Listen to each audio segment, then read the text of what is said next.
The first thing they did when they arrived was shatter every mirror on the ship.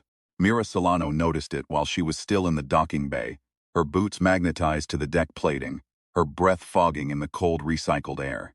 The Vorkai boarding party moved through the wreckage of the Cassini Gate station with a kind of practiced efficiency that made her stomach fold. They weren't looting, they weren't cataloging, they were smashing every reflective surface they could find. Viewport glass, instrument screens, still active and throwing blue light, the polished alloy panels lining the crew quarters corridor. A six-limbed soldier the color of old coal pressed a bladed forelimb against a wall panel and dragged downward in a single clean motion, and the surface cratered and warped and went dark. She'd been a Xenocorp's correspondent for 11 years. She had filed from the Karathi siege, from the ruins of Mako Station, from the hospital ships after the Procyon engagement. She knew what a dominant species looked like when it was preparing a space. She knew what it looked like when an alien force considered a place theirs. She had not known, until this moment, what it looked like when they were afraid. The Vorkai had come out of the dark side of the Calyx Nebula 14 months ago, and humanity had lost everything it tried to throw at them in the first 6. Not from lack of courage. Not from lack of tonnage.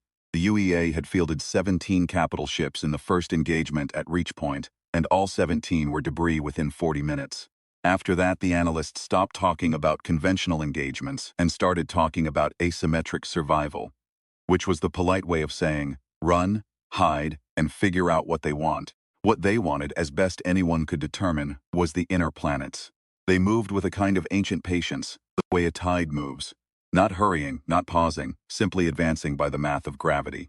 At Cassini Gate Station, which had been a research outpost before it became a forward observation post, before it became a refugee processing center, before it became a burned-out shell, Mira had been covering the last civilian evacuation when the Vorkai boarding party came through the pressure doors. She'd gotten separated from her escort. She'd ducked into a maintenance crawl space behind a coolant array and pulled the access panel shut behind her and held very still for a very long time. She had her recorder, she had her field kit, she had a half-eaten protein bar and a collapsible water bladder with maybe 200 milliliters left in it. She had the kind of calm that came not from bravery, but from the practiced suppression of panic she'd learned in 11 years of watching terrible things happen to good people. She watched through a thermal scope she'd punched through the access panel, grading, and took very careful notes. The Vorkai were not what the early transmissions had suggested.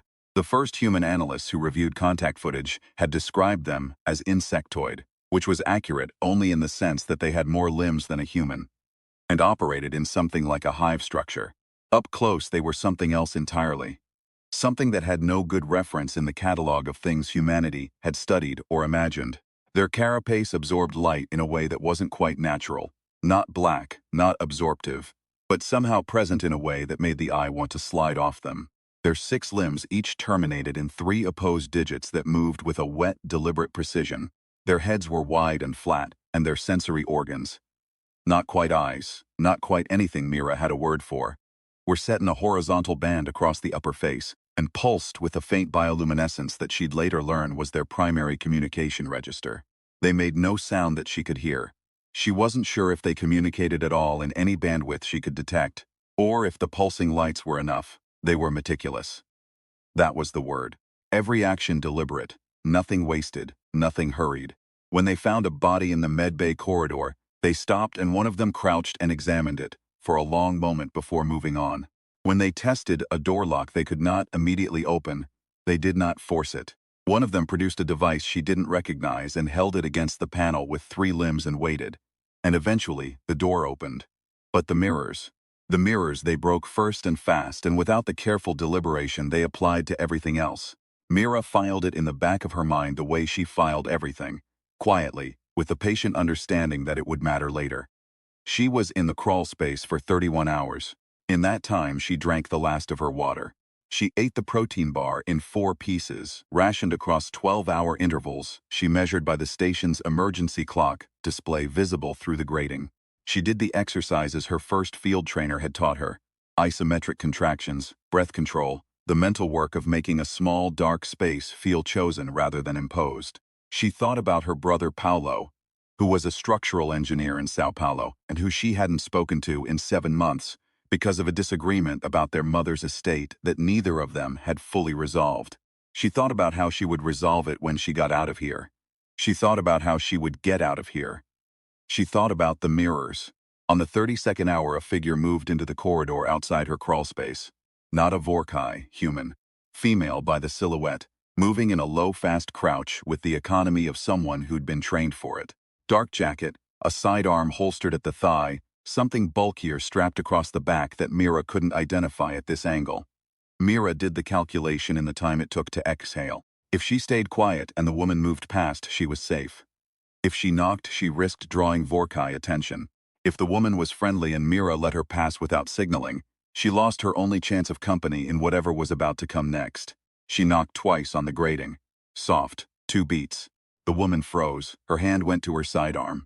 Then slowly she crouched down to Mira's level, and her face came into the narrow stripe of light from the corridor emergency strips. And she was young, early 30s maybe, with close-cropped hair and a scar that cut through her left eyebrow in the particular way that suggested fragment, not blade. And her expression was controlled in a way that told Mira she'd also been doing this long enough to have learned what controlled felt like from the inside. Correspondent, the woman said, reading the stencil on Mira's field jacket. 11 years. Mira pressed her palm against the grating. You? 7. A pause. Chief engineer, not military. Name's Reyes. Station's been cleared mostly, but there's still a 4-unit patrol working the upper decks. Why are they smashing the mirrors? Reyes looked at her for a long moment. That's the right question, she said. Come out of there and I'll tell you what I know. What Reyes knew was not much, but it was dense. She'd been at Cassini Gate for the full 14 months. First as part of the engineering team that converted the research outpost to a military forward post. Then as the one who kept the lights on through 3 evacuations and 2 hostile incursions. She was not a person who talked much, but she was a person who observed carefully, and she had observations. They first showed up at Meridian Base 4 months before they hit reach point, Reyes said. They were deep in the station now, in the engineering sublevels, in a cramped control room full of dead monitors and the smell of old solder. Reyes had produced water from somewhere, a sealed store tucked behind a conduit panel, and Mira drank carefully while she listened. They didn't attack Meridian, they sent a single shuttle. It landed and 2 of them walked out, and they walked through the base, and they left. Never found out what they were doing. But one of our people noticed something. Every surface they'd been near, the ones with any reflective quality, had been scored. Scratched. Like they were trying to make them non-reflective. They're afraid of mirrors, Mira said. More than afraid. Reyes pulled up something on a portable device. The screen was cracked but functional, showing grainy footage from what looked like a Vorkai patrol corridor. I got this off a salvage unit that retrieved debris from one of the reach point ships. Vorkai footage. Internal. I don't think they knew it would survive. She played it. Mira watched a Vorkai soldier round a corner and encounter something neither of them could fully identify. A reflection, of all things, from a section of intact hull plating that had survived whatever had destroyed the rest of the room. The Vorkai stopped. Its bioluminescent band flickered wildly, faster than Mira had ever seen it pulse on any of them. It backed up 3 steps. Then it turned and moved away quickly, not running but close to it. Their own reflections, Mira said. Something about it breaks them. Reyes closed the footage. I don't know the biology. I don't know the psychology. What I know is that every station they've fully occupied, they've cleared of all reflective surfaces first. Takes them an average of 6 hours. While they're clearing, they deploy fewer combat units. They're occupied. Focused on something other than us. Mira set down the water container. She was looking at the dead monitors. 11 of them arranged in a row, blank and gray and matte, non-reflective, useless. Or what's the power situation in this station? She asked. Emergency reserve. About 40%. Is it enough to bring the monitors back up? Reyes followed her gaze, a pause then. Yes. And the viewport glass on the upper observation deck. Is it intact? Another pause, longer, most of it. They haven't gotten that far yet. So we have the upper deck, Mira said. A bank of 11 monitors, 40% power reserve, a 4-unit patrol, and the fact that whatever these things are, they cannot look at themselves. She turned to Reyes. What's the defensive situation on the station's exterior? Anything we could signal? There's a UEA rapid response corvette running a wide orbit pattern. They're waiting for extraction windows, but they're not coming in while Vorkai are aboard. Reyes said this flatly, the way you say something you've accepted. Standard protocol. They won't risk the ship. What if we could give them 4 sitting targets? Reyes said no 3 times before she said yes. The first no was about the power drain. Bringing all 11 monitors live, plus the upper deck observation lighting would show up clearly on Vorkai sensors and draw every patrol unit in the station to their position. Mira said, "That's exactly what we want." Reyes said that was insane. Mira said she'd been called insane by a man who had subsequently watched her correct report, published in 3 languages, while his rebuttal ran in a trade newsletter read by 40 people. And insane was a word that men used when they didn't understand the plan. The second no was about the timing. They'd need to rig the monitors to boot into a specific reflective display mode, not just their standard outputs. And the code for that was buried somewhere in the station's engineering menu that Reyes hadn't accessed in 8 months. Mira said, "You have 7 years of engineering experience and 40% power. Figure it out." Reyes looked at her with an expression that was partly irritation and partly something else. Then she opened her terminal. The third no was quieter.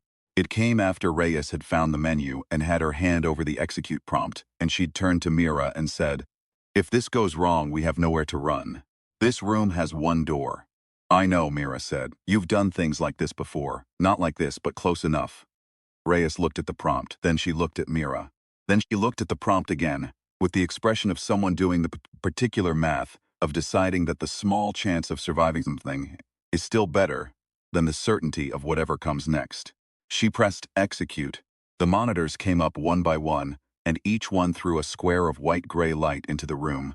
And in that light their faces were visible, and their shadows were sharp, and everything that had been hidden in the dark became specific and real. Mira activated her recorder. Not for the feed. There was no feed, no signal out, the jammers were still up. But because 11 years had trained her to document, and documentation was the thing she had instead of a weapon. "Timer," she said. Reyes checked her device. "Patrol cycles on a 40-minute rotation. We have maybe 12 minutes before the nearest units pass, brings them close enough to detect the power spike. Then we do the upper deck first." They moved fast through the connecting corridor, and fast was different from quiet, but they managed both. And the upper observation deck was cold in the way only a deck with half its viewport seals compromised can be cold. A dry cold that got into the joints. And the glass was there, most of it, a curved panoramic sweep of it, overlooking the dead docking bays, and beyond them, the hard dark of space and the faint star scatter that Mira had been looking at for 31 hours through thermal scope grating and had not properly seen until now. Reyes found the external lighting panel. "This will definitely read on their sensors. Turn it on anyway." The floods came up outside and the viewport glass became a mirror. Not perfectly, there was too much external light variance for a true mirror, but enough. Enough that any Vorkai face pressed against it from the outside would see itself. "Corvette," Mira said. Reyes was already on the emergency channel, her voice low and controlled. "You are rapid response. This is Chief Engineer Reyes, Cassini Gate Station. I have a civilian correspondent and a request. We are lighting up the upper observation deck. We need you to read our thermal signature and hold position. When you see 4 Vorkai combat signatures converge on our location, that's your fire window. They will be distracted. Do you copy?" Static. A long breath of it. Then Cassini Gate, this is Corvette Amara. We copy. Confirm 4 signatures converging on upper deck. Fire window on convergence. Be advised, our rail ordnance will compromise your structural integrity. "We know," Reyes said. "We'll be below the blast plane." Cassini Gate out. She looked at Mira. Mira was already moving to the corner of the deck furthest from the viewports, behind a reinforced structural pillar that was the only part of this room built to take punishment. Reyes moved to join her. "You realize," Reyes said, "that if they don't converge, if only 2 come, or if they don't react to the viewports the way you think they will," Mira said. "How do you know?" Mira thought about the footage. About the Vorkai soldier backing away from its own reflection.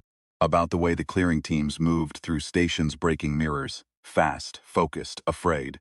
About the 31 hours she'd spent in the dark watching a species that had taken everything from humanity by being smarter and faster and harder to kill than anything they'd faced. And about the one thing she'd seen them do that was none of those things. "Because they're terrified of it," she said. "And terror doesn't reason. It just reacts." The first 2 came within 4 minutes. She heard them before she saw them. The slight pressure change of the deck door opening, the near subsonic hum that she'd come to understand was something in their carapace. a resonance behavior she'd noted in her thermal observations. They moved through the doorway and she saw their bioluminescent bands flare immediately, wildly, chaotically, as the light caught the curved viewport glass and threw their own shapes back at them. They stopped. Both of them, completely. The disciplined forward momentum that every Vorkai unit she had observed maintained without exception. Gone, they stood and they flickered and they stared. Reyes's hand found Mira's arm in the dark behind the pillar. Not fear, something else. The particular grip of a person watching a theory become real. The third came 90 seconds later and stopped beside the first two. The fourth came from the far corridor entrance, crossed the deck at speed, and also stopped. 4 combat units. Bioluminescent bands running at a frequency Mira had never seen. Overlapping, disordered, a visual static that in a human she would have called panic. Amara, Reyes said quietly into the channel. 4 signatures, upper observation deck, confirm. Cassini Gate, we confirm 4 signatures, fire in 15 seconds. Get down. They were already down, both of them flat on the deck behind the pillar, with their arms over their heads, the way Mira's field trainer had taught her to get flat before an impact, and the 15 seconds was long enough to be aware of it, and short enough to be unable to think productively about it. The rail ordnance hit 3 seconds early. The viewport glass didn't shatter. It caved inward in a single catastrophic bow. Pressure wave rolling through the deck like a hand pushing through wet paper, and the sound was the kind of sound that stops being sound and becomes instead a physical event, a compression that Mira felt in her teeth and her sternum and somewhere behind her eyes. The structural pillar held, barely. Then vacuum took the outer section of the deck, and the cold was absolute and sudden, and the emergency seals deployed in the connecting corridor behind them with a sound like a gunshot, cutting them off from the rest of the station. Silence. Mira uncovered her head. Her ears were ringing in a way that would take days to resolve. Beside her, Reyes was already moving, checking her own limbs, finding them functional. The corridor seal, Mira said. Emergency protocol. It'll hold. Reyes was looking at the exposed outer edge of the deck where the viewports had been. The Vorkai were gone. All 4, pulled out or destroyed. It was impossible to tell from here. The remaining glass had crystallized along the edges where vacuum had taken it and caught the external floods and threw back fractured light. 4 signatures down, she said. Amara confirms. Mira stood. Her legs were unsteady and she let them be. She looked at the ruined edge of the viewport frame and beyond it at the hard dark and the star scatter and the distant shape of the Amara corvette coming in fast on its approach vector, running lights visible, not hiding anymore. She raised her recorder. Not for the image. There was no image worth taking here that was worth more than the facts of it. But because she was a correspondent and the story was already forming itself in the back of her mind, the way stories always did, out of the specific and sensory details before the abstractions arrived. A species that moved through human space like a tide had been stopped, in a corner of one ruined station, by 2 women with emergency lighting and 40% power reserve, and 11 dead monitors and the particular patience of a person who had spent 31 hours watching careful notes become useful. The Amara docked at the station's secondary bay 40 minutes later. The crew found them in the engineering sublevel, which was the only pressurized section left. Reyes was running diagnostics on the station's power plant with the focused expression of someone finishing work, because work was what there was to do. Mira was sitting on an equipment crate with her recorder in her hand, reviewing footage she'd taken during the engagement, already building the structure of the dispatch in her head. The Amara's commanding officer, a compact woman named Vasquez, who had the look of someone who'd been in the Corvette's cockman chair for too many consecutive hours, stopped in the doorway and looked at both of them and said, "Do I want to know?" "Probably not in detail," Mira said. "But eventually, correspondent, 11 years, she stood, her legs steadier now. I have about 6 hours of thermal observation footage from the maintenance crawl space, a behavioral analysis of Vorkai response to reflective surfaces, and a field-verified proof of concept for using that response as a combat incapacitation method." She paused. "And I want access to your communications array." Vasquez looked at her for a moment. For the dispatch. Another pause. Vasquez was clearly the kind of officer who evaluated risk with the same patience she probably applied to everything else. "The intelligence value of what you've described," she said slowly, "probably outranks the dispatch." "The dispatch is the intelligence," Mira said. "That's why I'm a correspondent and not a data clerk. The story goes out, the story spreads, and every human military unit that reads it Knows something the Vorkai don't know we know.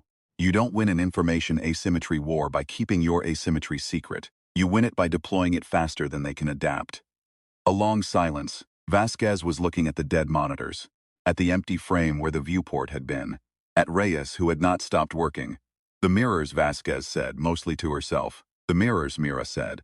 The dispatch ran 14 hours later, relayed through 3 UEA communications nodes to reach every active military unit and civilian settlement within broadcast range. It was 800 words. It included Mira's thermal observation footage, Reyes's engineering logs from the power-up sequence, and the Amara's combat sensor data, showing 4 Vorkai combat signatures going non-responsive at the moment of viewport destruction. It did not editorialize. It did not speculate about biology or psychology or the deep mechanics of whatever the Vorkai were afraid of when they saw themselves. It reported what had happened in sequence, with the specific sensory details that Mira had always believed were the weight-bearing elements of any true story. The sound of the monitors coming alive one by one, the pressure change when the first patrol unit entered the deck, the particular visual static of a Vorkai bioluminescent band running at fear frequency, and the 15 seconds of counting before the corvette fired. At 47 separate UEA installations in forward positions and civilian settlements, people read it. Some of them immediately started breaking their mirrors out of misplaced alarm before someone explained that wasn't the point.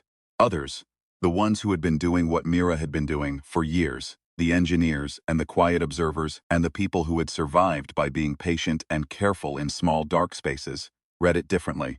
They read it the way Mira had written it, as a thing that was true and useful and earned. In the following weeks, the UEA would develop and deploy what the tactical division called Mirror Protocol, a formalized engagement doctrine built on the principle of using reflective surface arrays to disorient and fix Vorkai combat units for coordinated fire.